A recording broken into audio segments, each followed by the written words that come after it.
Well, a very good morning, everybody, for Sunday, the 27th of September. A windy one it is indeed, and here we are. We have, at the moment, sort of been squashed in between sort of some low pressure out into Germany and some high pressure out the Azores.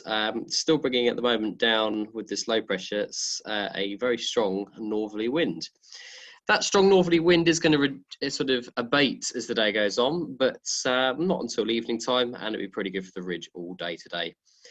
Not particularly too much in the way of fronts. There is an occlusion sort of sat on the most eastern coasts of Kent, maybe into the Netherlands. But we are keeping sort of clear of fronts today. I'm not expecting any particular rain, though there is always the chance of a bit of drizzle if the cloud amounts build up a little bit too much. But nice northerly winds. Those winds are pretty strong out in the effort at the moment. I would say at least 20 knots, probably gusting up to 30. So just about within limits. And at flying heights, they're going to be somewhere in the region of about 20, I'd say at least 25 knots in the morning, maybe dropping down to sort of 20 and a little bit more later in the day. So stronger in the morning, lighter in the evenings, and generally northwesterly, maybe a little bit more northerly at times. I imagine a little bit like yesterday, but just a little bit of extra wind. You can see on there that the winds are fairly northerly and it's gusting for most of the day. Temperatures feeling quite chilly with that northerly. Sometimes definitely down in single figures, what it feels like 5-6 degrees. So not a day to come out in shorts and t-shirts. Those days are unfortunately well and truly over.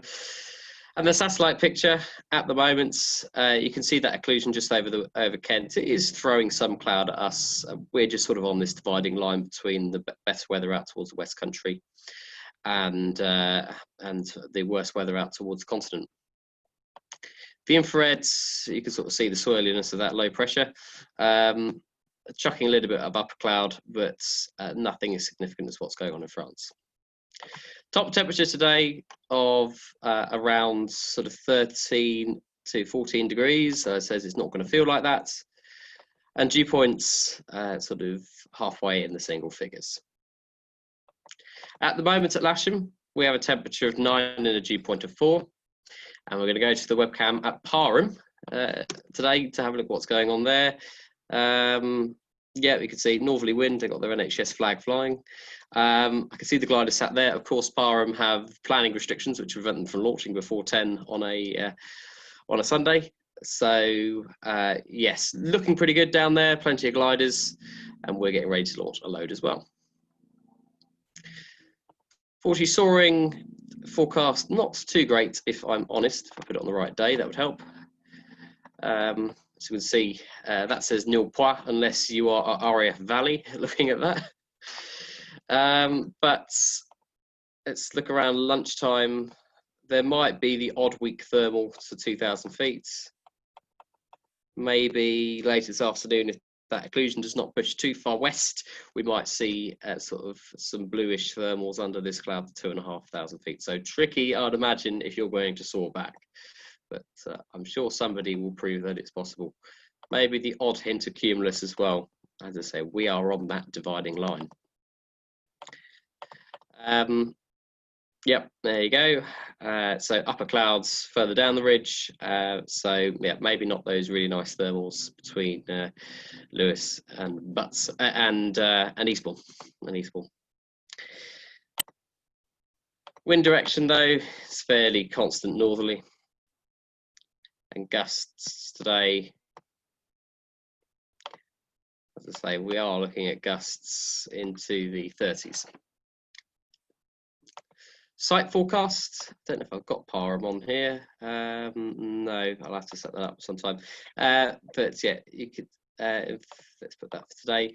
So, sort of up to 20 knots on the ground. This is showing a little bit more easterly. I wouldn't say that it is. In fact, I think this data is rubbish looking at this. Yeah, it's northerly effectively. We'll look at windy because windy is much more reliable. This is at sort of at surface level. If I don't know if I can put it for ridge. Let's have a look. If I put it 330 feet, there we go. Yeah, 22 knots. I think at times it is going to be more northerly than this, but as we go down the ridge, a good 20-25 knots. Stronger down towards Eastbourne, that very strong indeed, as we get past there. But you know, of course, the ridge doesn't extend that far. I need to get this with the ridge actually marked on it. But yeah, fairly broadly, 20-25 knots probably on that hill. Gusts, as I say, probably at surface level, still gusting in excess of 30.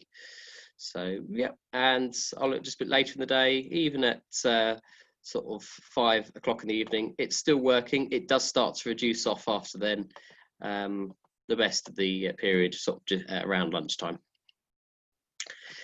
Okay, airspace wise, nothing particularly. That's just Middle Wallop claiming they've got intense gliding activity.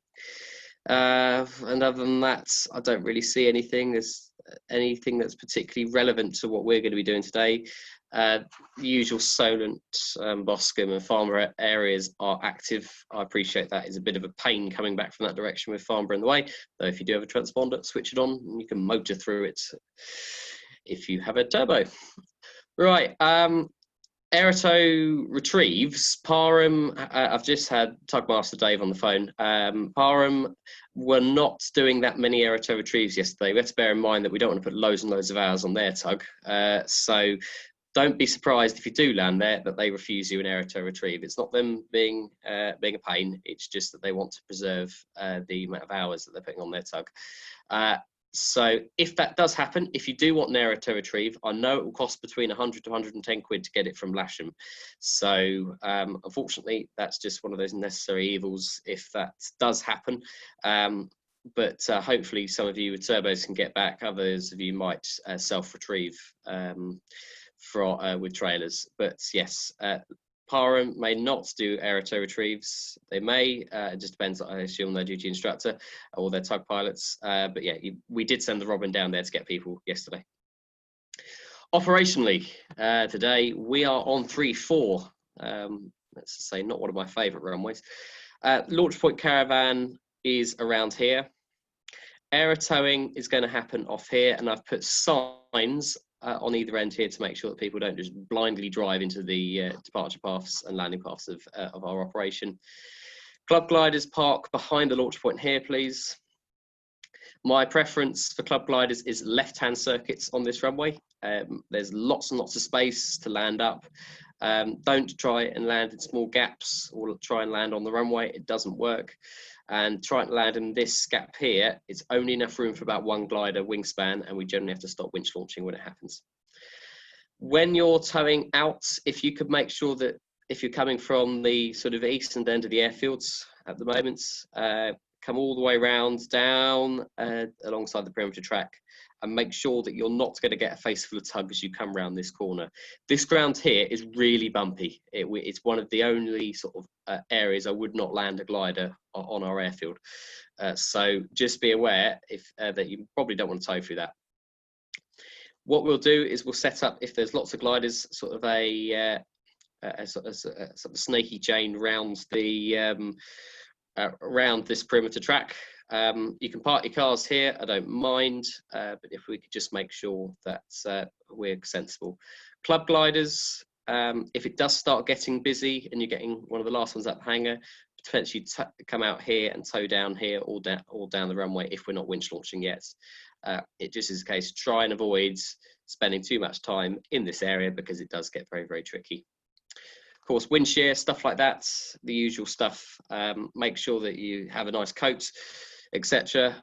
On the end of the 27 runway, we have various airliners which have been authorised us to park there today. They're still doing lots of shuffling, but no jet movements today because, of course, it is a Sunday. Okay, so with 3-4 in mind, any questions, just give me a call. And the usual hands, face, space and all of that needs to be done in the clubhouse, please. I hope you have a really and I'll see you on the airfield. If not, I'll see you a bit later in the week. Bye for now.